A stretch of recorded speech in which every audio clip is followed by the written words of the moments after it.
Today we are going to discuss GST का जो paper number 1 है हमारे पास, जैसा कोड तुम देख रहे हो, तो इसके 2 पार्ट्स हैं। एक तुम्हारा हो गया ये जो क्लियर कलर दिख रहा है, पेमेंट ऑफ टैक्स, और दूसरा है रिटर्न फाइलिंग।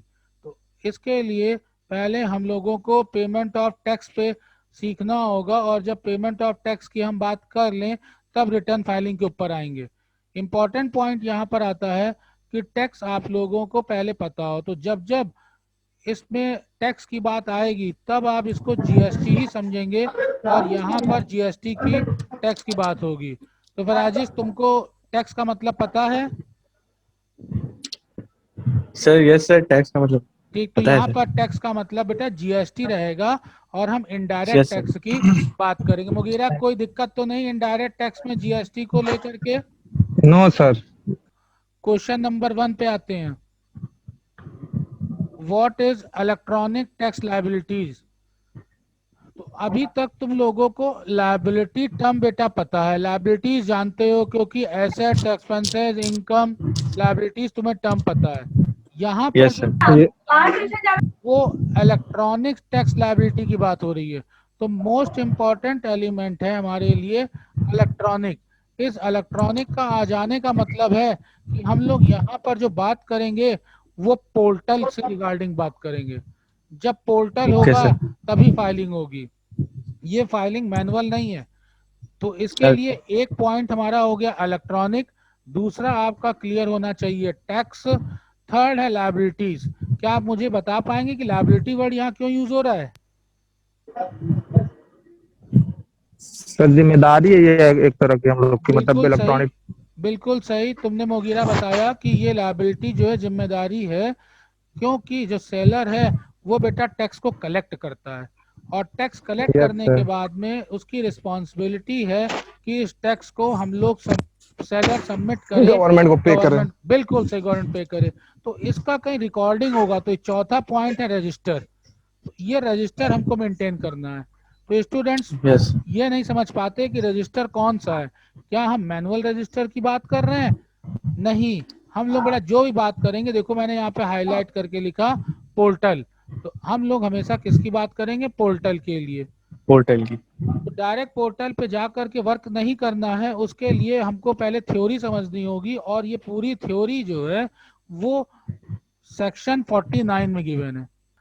आंसर जब आपके पास शॉर्ट में आए तो शॉर्ट के लिए आप डायरेक्ट ये आंसर मेंशन करोगे, electronic tax liabilities register is a register to be maintain on the common platform of GST. तो ध्यान से देखो, मैंने लिखा था ना पोर्टल, तो ये कॉमन पोर्टल है। कॉमन पोर्टल का मतलब जितने भी जीएसटी फिल करने वाले कैंडिडेट एसएससी होंगे उन सब के लिए ये एक पोर्टल डेवलप किया गया है। और इसके अंदर जैसे तुम कोई वेबसाइट ओपन करते हो उसमें कई पेजेस होते हैं, तो उसी तरह से यहाँ पर सीधे डायरेक्टली पोर्टल में जा करके हमें इस फॉर्म पे जाना होता है, जो कि फॉर्म जीएसटी पीएमटी 1 दिखाई दे रहा है। तो ये रिकॉर्डिंग के लिए होता है, हमें इस फॉर्म पे जाना होगा। तो ये फॉर्म आप लोगों को दिखाई दे रहा है, form GST PMT 01। Yes sir. Yes sir. Yes sir. यहाँ पर होगा टू रिकॉर्ड और लायबिलिटीज ऑफ टैक्सेबल पर्सन। यहाँ टैक्सेबल पर्सन हम लोग सेमेस्टर नंबर 1 में पढ़ चुके हैं, सेमेस्टर 1 में, कि कौन कौन टैक्सेबल कैंडिडेट्स होते थे, उन्हीं की बात हो रही है कि जो यस टैक्सेबल सर। पर्सन है उनको इस पे रजिस्टर करना होगा। Part 1 is for the recording return related liability and part 2 for recording other than return related liabilities। तो अब इस पोर्टल के अंदर में दो हमारे पास दे रखे हैं, एक गिवन है कौन सा? पार्ट 1। इसमें हम यस लोग सर। क्या करेंगे? रिकॉर्डिंग करेंगे किस चीज से? जो रिटर्न रिलेटेड लायबिलिटीज हैं जो हमें गवर्नमेंट को देनी होती हैं। और पार्ट 2 साथ साथ बात करता है other than the return related liabilities. तो ओके सर। दो बातें यहाँ पर आपको क्लियर हो गई कि हम जब फॉर्म नंबर जीएसटी पे जाएंगे 1 पे, पीएमटी 1 पे, तो इसमें 2 पार्ट होंगे, और उन दोनों ही पार्ट को हमको फिल करना पड़ेगा। ये इसका एक थ्योरेटिकल पोर्शन है। और जब भी हम इसको फिल करते हैं तब फिल करते समय, क्योंकि हमें पता है हम अकाउंट्स मेंटेन करते हैं और अकाउंट्स में डेबिट और क्रेडिट की बात होती है, ठीक उसी तरह यहाँ पर भी डेबिट और क्रेडिट की ही बात होगी। तो पहला कॉन्सेप्ट आपका डेवलप हो जाना चाहिए इलेक्ट्रॉनिक टैक्स लायबिलिटी रजिस्टर को। तो बताएं क्या डाउट है इसमें आप लोगों को? तो कोई नहीं है क्लियर। कितना पॉइंट क्लियर मानो? Yes sir. अच्छा, अब क्वेश्चन नंबर 2 क्या दिखाई दे रहा है? कौन पढ़ के बताएगा क्वेश्चन नंबर 2? सर हम पढ़े? हाँ पढ़ो पढ़ो। राजेश आप पढ़िए बेटा। Okay sir. So what are the possible and debits and credit to electronic tax liability register? तो अभी हम लोगों ने टैक्स लायबिलिटीज की बात करी। अब इस यस टैक्स सर। लायबिलिटीज में, इलेक्ट्रॉनिक टैक्स लायबिलिटीज में क्या क्या कंटेंट हो सकते हैं, किस चीज के लिए? डेबिट क्रेडिट के लिए। यस। अच्छा, पर राजेश आपको डेबिट का रूल कुछ याद है? अगर रियल नॉमिनल पर्सनल की हम बात करें तो डेबिट का क्या रूल होता है? Sir, debit debit the first receiver, come credit the giver. बहुत सही, पर्सनल है। मुगीरा ने भी बहुत सही आंसर दिया कि आप debit the debit receiver first और come and credit credit the was giver forward. रखेंगे। Yes और sir. ये आपका पर्सनल अकाउंट का पार्ट था। Yes personal sir. अकाउंट के रियल साथ का में डेबिट हमारे, हाँ रियल क्या बता रहे हो बेटा? Debit first come and credit was गोड आउट। बिल्कुल ठीक। और अब हम आते हैं नॉमिनल पे। तो नॉमिनल में all expenses are debited, all incomes are credited. Come and loss. Yes sir. Income and losses are Yes. Credit, income and losses नहीं, all incomes and gains are credited. All income and gains are cost credited. And expenses बेटा debit होता है। अब हम sir yes debit, sir. हाँ sir ये modern rule जैसे जो एक सर अकाउंटिंग में मॉडर्न रूल होता है सर, वो क्या होता है सर, समझा देते जरा। भूल गए? मॉडर्न रूल बताया सर था कि जो पुराने ये रूल्स थे वो ट्रेडिशनल रूल में जब ब्रिटिश को फॉलो करते थे, और मॉडर्न रूल में हम लोग हाँ किसको फॉलो करते थे? अमेरिकन रूल को, जिसमें American rule. American real rule. Nominal personal नहीं देखना होता था। इसके लिए हम लोगों हाँ को assets liabilities income and expenses देखने होते थे। इसमें ओके सर। एसेट्स और एक्सपेंसेस की एक फैमिली होती थी और लायबिलिटीज और इनकम की एक फैमिली होती थी। इंक्रीज और यस डिक्रीज सर। का इफेक्ट देखते थे।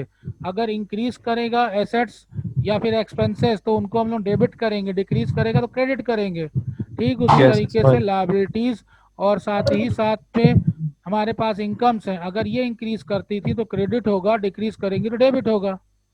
यस इसके लिए सर। यूनिवर्सिटी के ऊपर, यूनिवर्सिटी वाले चैनल पर एक मैंने वीडियो इसी पॉइंट के ऊपर बना के डाल रखा है, मैं आप लोगों के लिए ठीक है उसको सर, भी ठीक है। अटैच कर दूंगा। अब क्या ओके। है कि डिपार्टमेंट का जो चैनल है, वीडियो चैनल, ये चैनल यस सर। भी आपका यूट्यूब का चैनल है, तो इसी चैनल पे आपकी क्लास के साथ में उसको अटैच कर देंगे, आप डायरेक्टली उसको देख लीजिएगा। Okay, thank you sir. अच्छा, अब हम आते हैं बेटा डेबिट के ऊपर। तो डेबिट के लिए the amount payable towards tax, interest, late fee, any other amount payable as per the return filled by the said person. said person का मतलब समझ रहे हैं? सर जो Taxable जमा person, करेगा। जो जमा करेगा टैक्सेबल पर्सन है। तो इसमें डेबिट में वो किन चीजों को लेता है? सबसे पहले देखो टैक्स की बात हो रही है।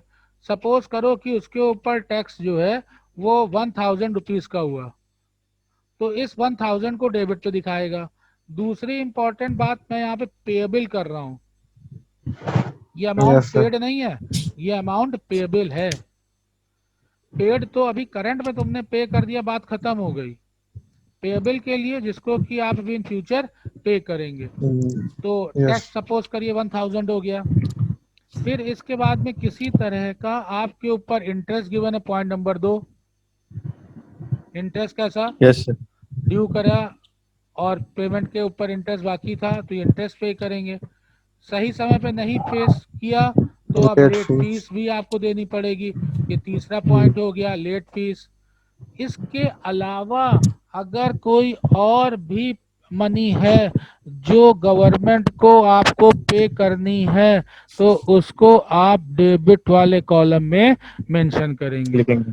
बेसिकली ये 3 पॉइंट्स हुए, एक टैक्स हो गया, एक इंटरेस्ट हो गया और एक लेट फी हो गया। Late fees. यहाँ पर राजेश आपकी जानकारी के लिए एक बात और बता दें कि ये क्लासेस जो रिकॉर्ड हो रही हैं ये यस आपको सर। साइट पर मिल जाएंगी यूट्यूब चैनल पे, और दोबारा भी अगर इसको आप देख के समझना चाहें तो आपके वो फ्रेंड्स भी इनको देख सकते हैं। ये ओके 24 सर। आवर्स सर आपके बता देंगे, अवेलेबल जो है। जो लोग नहीं आए उन्हें बता देंगे हाँ सर। 24x7 जो है उसमें आपको फैसिलिटी यूनिवर्सिटी की तरफ से अवेलेबल रहेगी। तो हम लोगों ने पहला पॉइंट कवर अप किया जो कि किसका था, डेबिट का। अब इसी के डेबिट्स का। कंपैरिजन में फिर हम क्रेडिट में क्या लिखेंगे। क्रेडिट के लिए वैसे तो क्रेडिट जब भी बात होती है तो आप रजिस्टर वाला ही क्रेडिट समझते हैं, मगर हम क्योंकि यहाँ पर लेजर की बात कर रहे हैं और ये लेजर किस चीज का है, इलेक्ट्रॉनिक है, तो देखो इलेक्ट्रॉनिक क्रेडिट लेजर की बात हो रही है।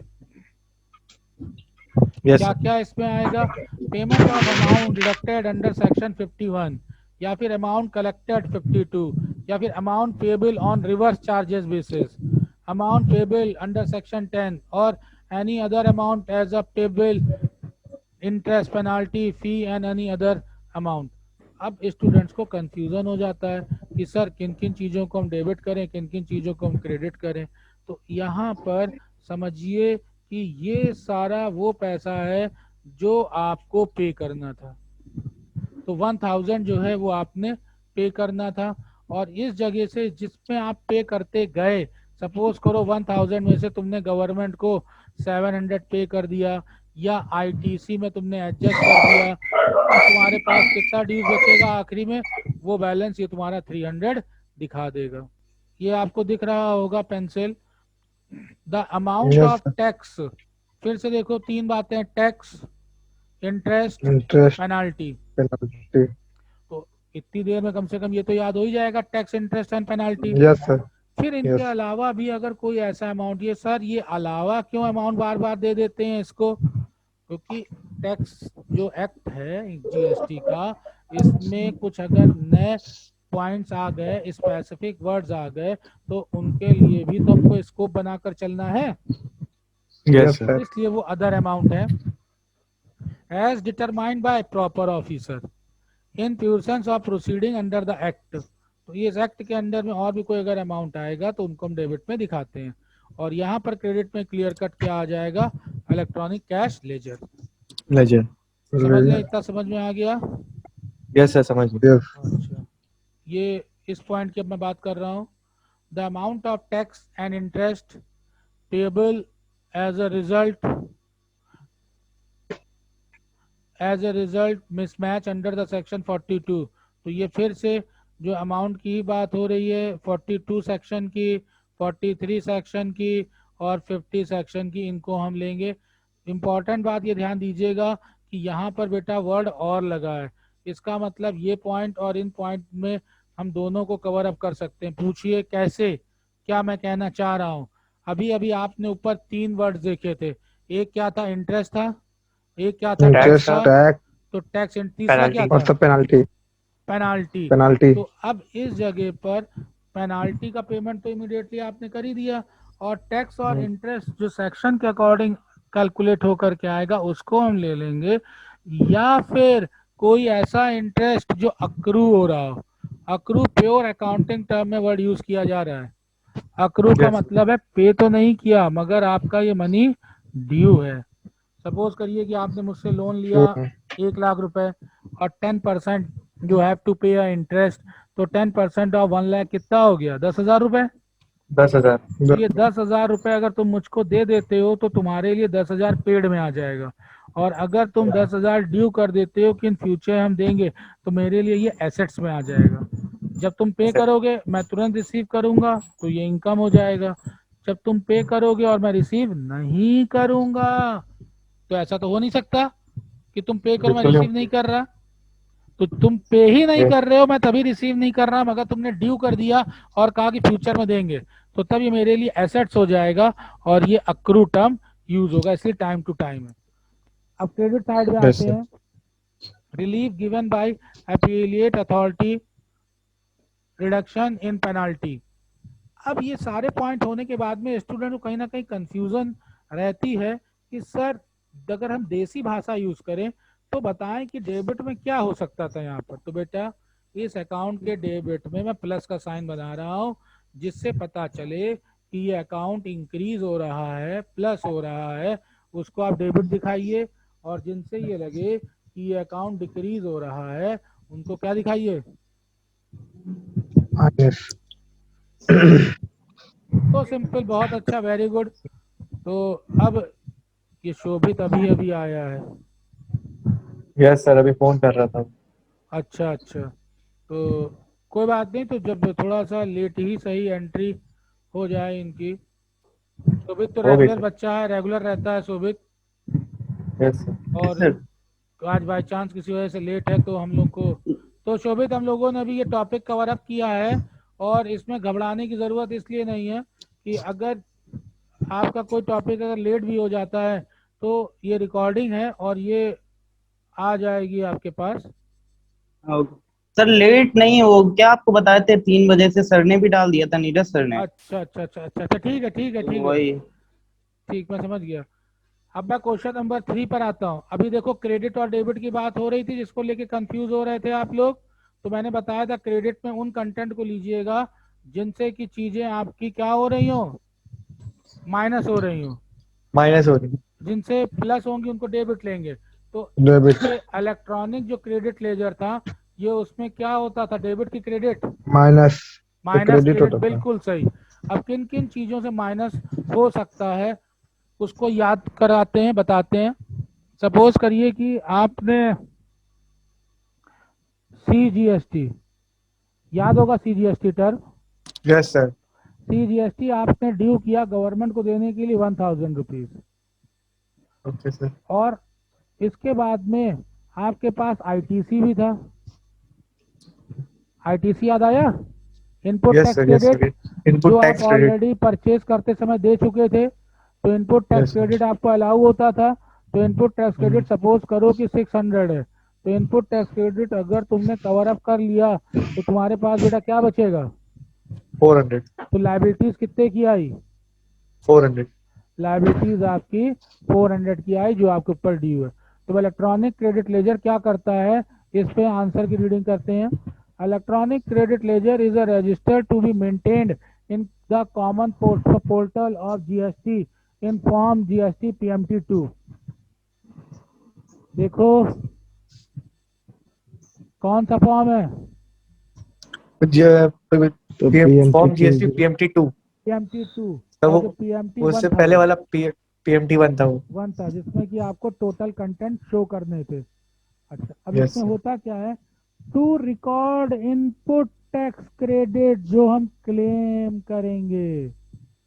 Okay, yes sir. Input credit जो है ITC, टैक्स क्रेडिट ITC का क्लेम। तो मतलब माइनस भी होता है ना, कि जो लाइबिलिटीज आप यस सर, देने माइनस जा रहे होगा। हैं गवर्नमेंट को उस पे माइनस हो। तो ITC एक इजी वर्ड था जो आपको आसानी से याद रहता था। इसी तरह से यस माइनस सर। और किन किन से हो सकता था। एक तो हो गया तुम्हारा ये ITC, दूसरा उस फंड को तुमने कहाँ यूटिलाइज कर दिया, तीसरा रिवर्सल, और चौथा रिफंड। ये 4 कंटेंट हैं जो इलेक्ट्रॉनिक क्रेडिट लेजर में आपको क्या करने हैं, माइनस माइनस। माइनस मतलब डेबिट या क्रेडिट, क्रेडिट करना। क्रेडिट। अच्छा, अब सपोज करो कि तुम्हारे पास डेबिट का आइटम जो है वो 10,000 था और क्रेडिट का आइटम तुम्हारा जो है वो आता है 6,000। तो तुम्हारे ऊपर कितनी लाइबिलिटीज बनती है। 4,000। बिल्कुल सही, 4,000। फराजिश ने आंसर दिया ना, यस सर। बहुत शार्प माइंड हो, बहुत तेज बच्चे हो, वेरी गुड, बहुत शानदार। तो इस तरह से जिस पे आपकी लाइबिलिटीज इंक्रीज हो उनको डेबिट करते जाइए और जिनसे आपकी लाइबिलिटीज माइनस हो उनको क्रेडिट करते क्रेडिट। जाइए। मैं फिर से अब यहाँ पर आपसे क्वेश्चन पूछता हूँ, शोभित हैं आप क्लास में, यस सर। Yes sir. किन आइटम से क्रेडिट हो सकता है। सर ये जो अभी आपने बताया क्लेम्ड और रिवर्स हाँ रिफंड। हाँ, वेरी गुड। नंबर देखो लिखा हुआ है इसके यूटि ऊपर। Sir utilisation, claimed utilisation reverse and refund. हाँ, तो तो इनपुट टैक्स क्रेडिट क्लेम। हाँ, इनपुट टैक्स क्रेडिट क्लेम्ड। तो यस तुमने सर। बहुत सही बताया कि हम माइनस किन से कर सकते हैं, क्रेडिट क्लेम से, यूटिलाइजेशन से, रिवर्सल से और रिफंड से। रिफंड। इलेक्ट्रॉनिक कंटेंट में ये जो आइटम्स हैं वो क्रेडिट के लिए हैं। फोर्थ क्वेश्चन इसके ऊपर, फोर्थ के ऊपर, what action needs to be taken if there is any discrepancy in the electronic credit ledger? इस क्वेश्चन का क्या मतलब समझ में आ रहा है? सर इसका मतलब अगर सर हमें मतलब कौन से एक्शंस हमें वो मतलब लेने पड़ेंगे जब आपके अगर कोई मतलब आपके देखो मेरी इलेक्ट्रॉनिक बात समझो, क्रेडिट हाँ लेजर में कोई बिल्कुल, दिक्कत आए। हाँ दिक्कत की बात उठाई, बिल्कुल सही। अब मैं थोड़ा सा इसको शार्प लैंग्वेज में बताता हूँ। मान लीजिए कि आप टैक्सेबल पर्सन है, तो डेबिट में तो आप वही दिखाएंगे ना जो आपकी टैक्स है, इंटरेस्ट है, पेनाल्टी है, मतलब जो आपको पे करनी है। ओके। Yes sir. और क्रेडिट में आप क्या कंटेंट दिखाओगे? क्रेडिट में आप अपने फायदे की चीज दिखाओगे ताकि आप बच सको। एज्यूम करो कि मैं जो हूँ एज ए गवर्नमेंट हूँ और आपको मुझे पे करना है 10,000 रुपए, तो आपकी पूरी कोशिश रहेगी कि 10,000 रुपए पे करें कि ना करें? सर पे ना करें। ना करें। तो पे ना करने के लिए आपको कोई ना कोई अपना